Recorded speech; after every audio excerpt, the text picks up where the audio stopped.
guys, this is the tutorial on the high plank and low plank, okay? Two options here, depends on what's in your program. Lots of options for modifications too. If there's a modification that I didn't show that you really like, let me know. And let's work on it. So let's go ahead and start with the high plank hold. Now this is, it looks simple, but planks are actually a little bit more technical than they look.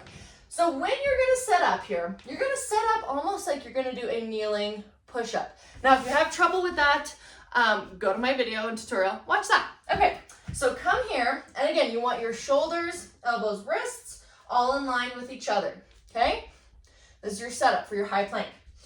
Coming into this kneeling position, what you're gonna do is you're gonna bring your toes to the floor and lift your knees off the ground, okay? So this is what you're gonna look like. Take note. Look, watch, awesome.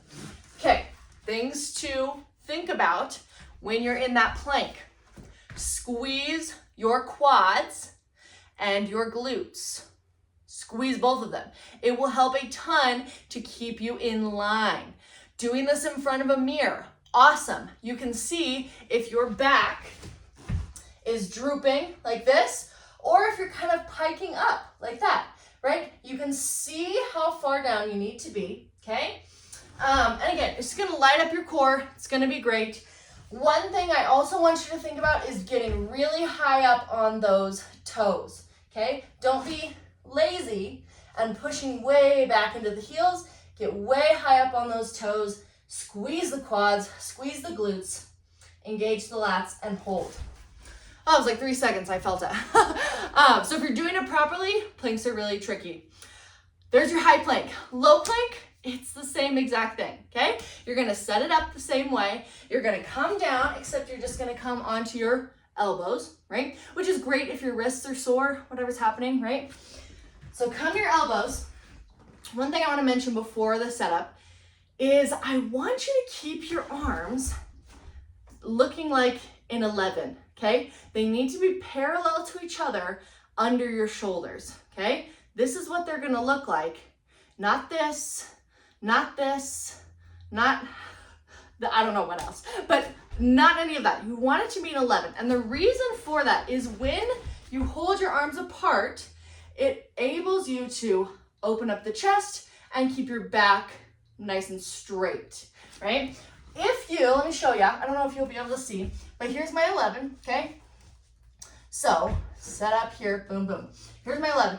If I bring my hands together, I get a tiny round in my upper back, and we're just trying to avoid that. We're trying to do it properly, right?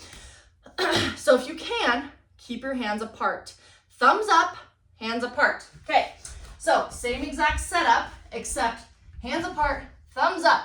Woohoo! Okay, so coming down like you're gonna do a kneeling push-up, feet to the floor, lift off the ground. Squeeze the quads, squeeze the glutes, keep your shoulders stacked on top of the elbows, and breathe. There you go. That's your tutorial. If you have questions, comments, suggestions, great. The modifications for both of those is to just do them on your knees. When you're setting up and you look like you're gonna do a push-up, hold that position. And then start to, if you can, start to put one leg out and alternate, the other leg out, alternate, okay? And start to build that core strength from the bottom up. That's great, okay? Those are your options. Let me know what else you got. Okay, bye.